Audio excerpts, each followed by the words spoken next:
Okay, so today we're going to be talking about special right triangles. And if you look at the notes, there are two types of special right triangles. And so before we talk about that is the fact that the Pythagorean theorem works on all right triangles. It doesn't work on other triangles, it only works on right triangles. So if the Pythagorean theorem works, you have a right triangle, but there are two kinds of very special triangles. And so here we go. The first thing is that a reminder um, that we have Pythagorean triples. And remember, a Pythagorean triple means if all three sides are whole numbers, not decimals, not fractions, but like whole numbers, then it's considered a Pythagorean triple. And so I suppose there, so when I say not decimals, not fractions, I mean there are exceptions to that where that I can think about, like a question on the ACT. But what I'm saying is they're not irrational. Okay. And so they're not unending decimals that don't repeat. They're going to be nice values. So 3, 4, 5 is the most common Pythagorean triple where the legs are 3 or 4 and the hypotenuse is 5.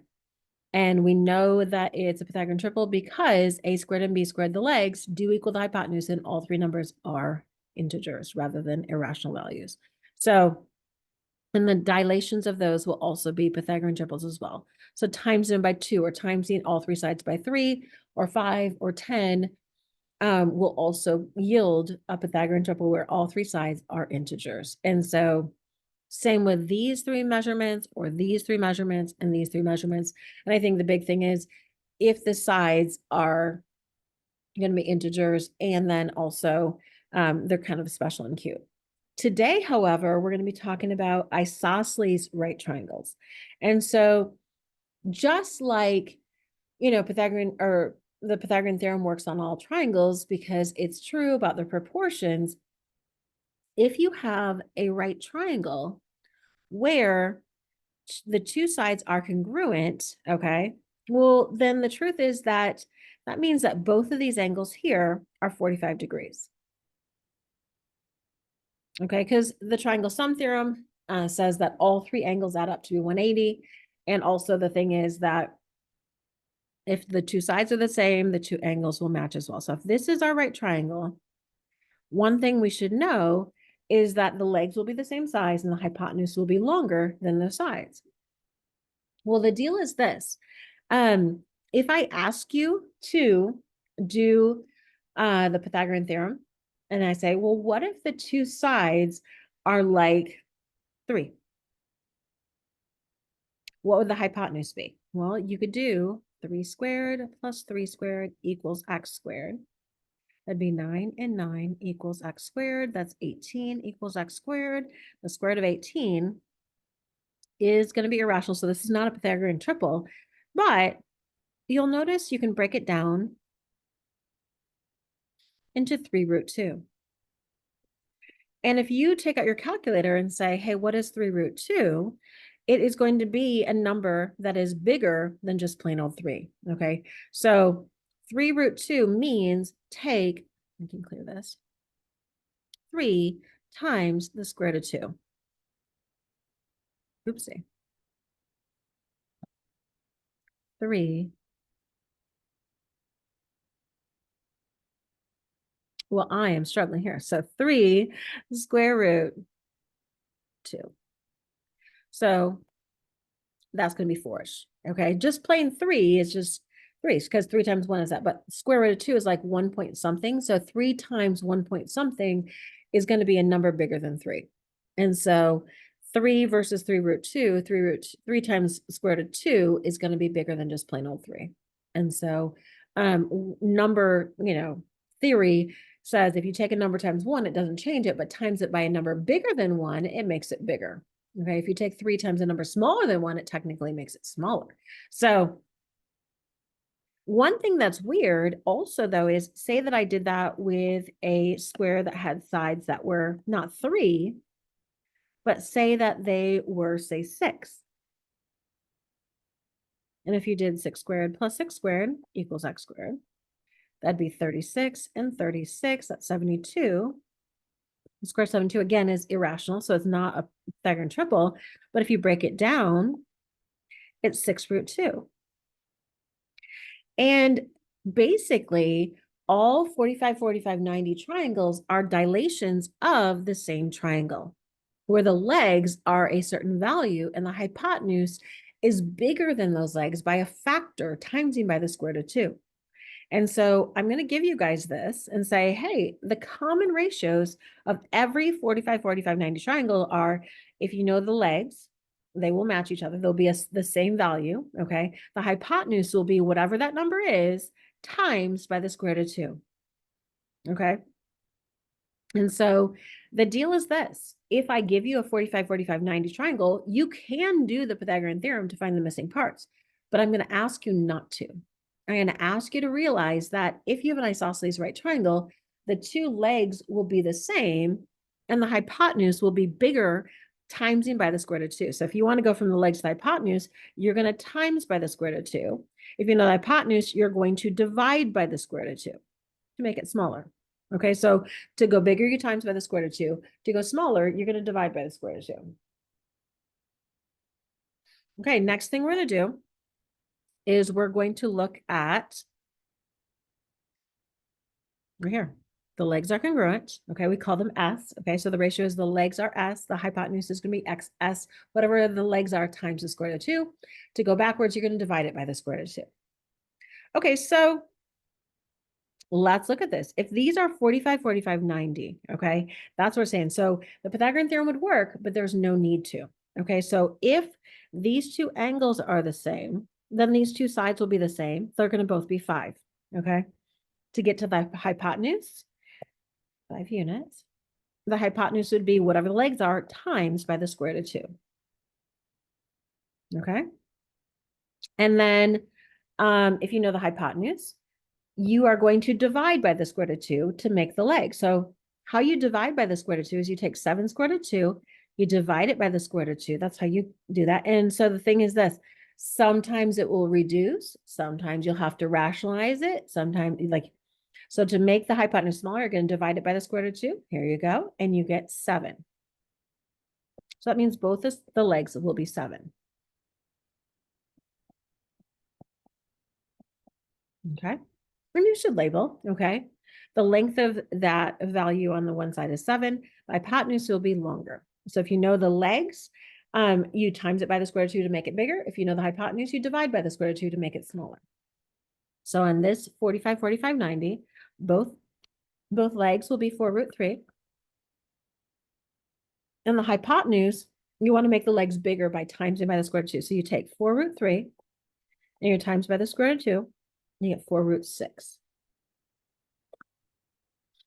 And so these two legs are both 4 root 3, and this hypotenuse is 4 root 6.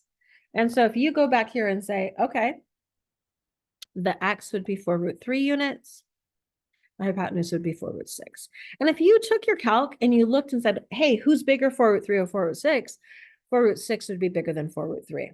And I can show you that on my calculator. So watch me. I think I can do that. And we'll see if my buttons push. 4 root 3 is going to be 6.9. And then 4 root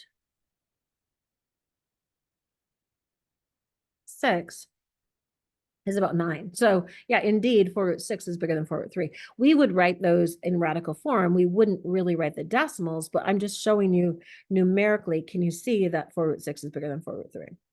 Okay. The next one is if I know the hypotenuse and it's a 45, 45, 90, I'm going to divide by the square root of 2 to get to the legs to make it smaller. Again, timesing makes it bigger, dividing makes it smaller. So we're going to take 17 and we're going to divide it by the square root of 2. Okay, you got to know the kind of the gatekeeper to go bigger or smaller is times or divide by the square root of 2. Now, the thing is, that is true. That's technically what those legs are going to be, but you have to rationalize it. So times the top and bottom by the square root of 2, and you're going to get 17 root 2 over the square root of 4. The square root of 4 is 2. So it'd be 17 root 2 over 2. Look to see if these coefficients reduce. They don't. Okay, and you can't do radicals with integers, so those do not work. So this will be my answer for the length of both these sides. So both of these, x and y, will be that many units long. Okay, and if you put in your calculator 17 versus 17 root 2 over 2, 17 root 2 over 2 is a smaller number than just plain 17.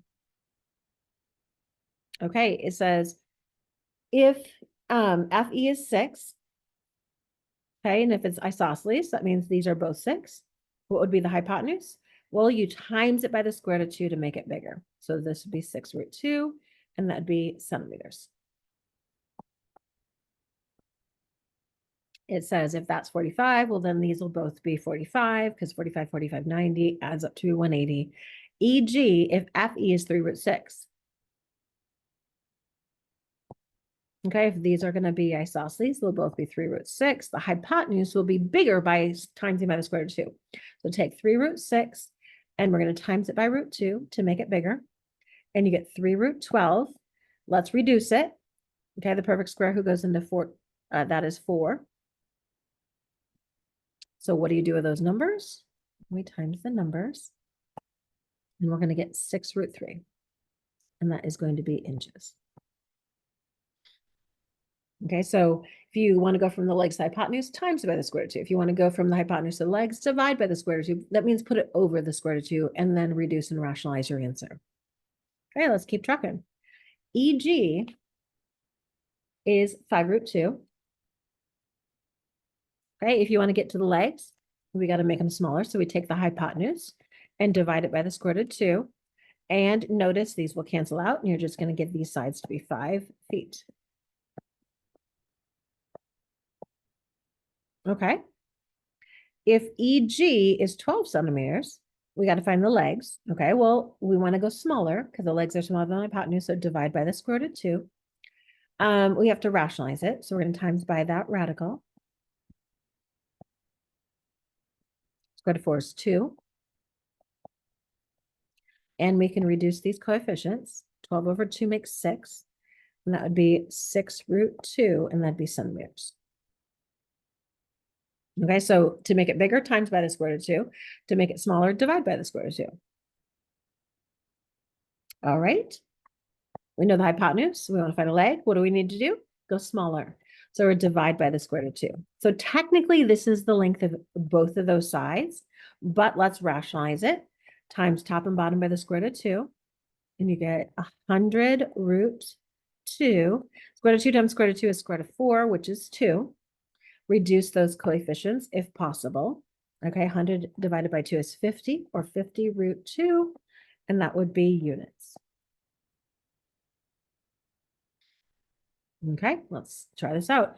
If this is isosceles, the legs will be the same, so this is 3 root 2. Okay, to get to the hypotenuse, we're going to times by the square root of 2. So, because we want to go bigger. So 3 root 2, and you're going to times it by root 2. Get 3 root 4. The square root of 4 is 2. Times those numbers, you get 6. And so I guess y would be 3 root 2 units, and the hypotenuse, or x, would be 6 units. If the diagonal is 20 root 2 centimeters,